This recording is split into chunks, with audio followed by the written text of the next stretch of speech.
Alright, figured you guys might want to see this one. 2007 Ford F-150 with a 5.4 Triton. 137,000 miles on the truck. It was a repo, said it was running rough, skipping real bad, and didn't have no horsepower. They already changed all the coils on the driver's side cylinder head, which is where the misfire said that they were coming from.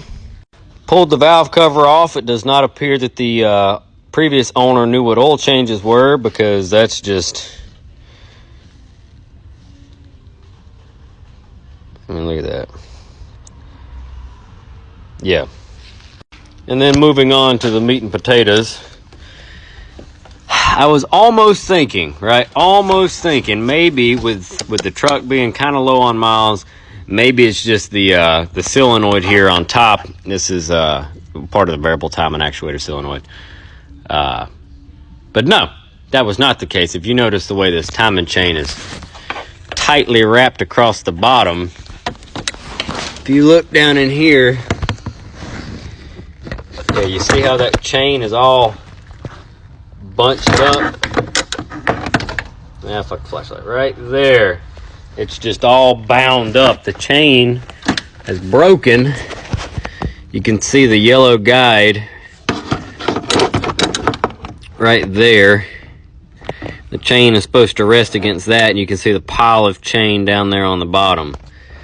So, yeah, see that? Do you see it? It is not supposed to look like that, my friend. And I would just like to add that this truck ran and drove in here on 4 cylinders.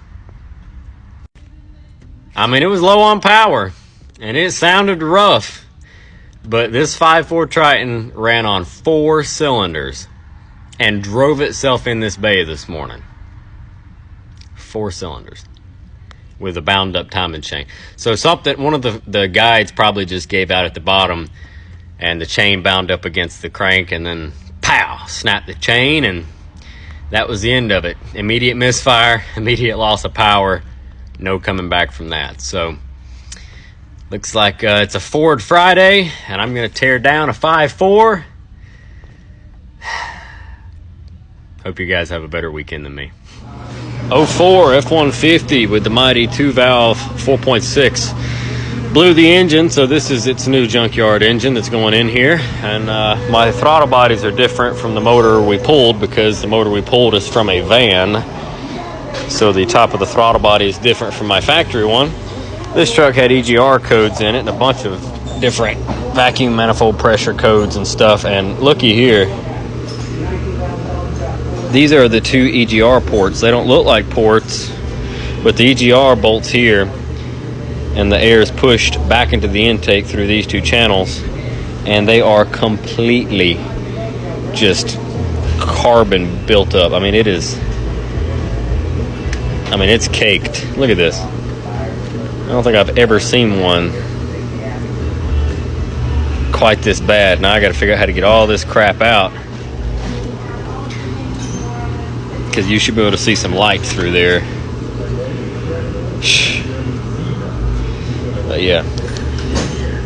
Plus this collar on the back. This is what caused all of our issues. This little neck right here that cools something for the throttle body, essentially. But coolant moves through it and then goes back to the intake. You can bypass these. But this is what was leaking coolant. This is what caused the truck to run hot. This is what blew the engine. This little collar right here is on the back of the throttle body, way back up in there, and it was leaking down into the valley through the holes in this intake and leaking down into here.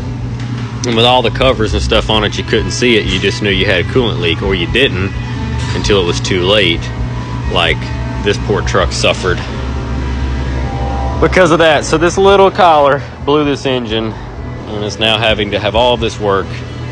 And you can bypass these. You don't even have to have this. You can just loop this together from here to here, and bam, she will run perfectly fine. And that could have been done, but it wasn't. So let's get this shit cleaned out.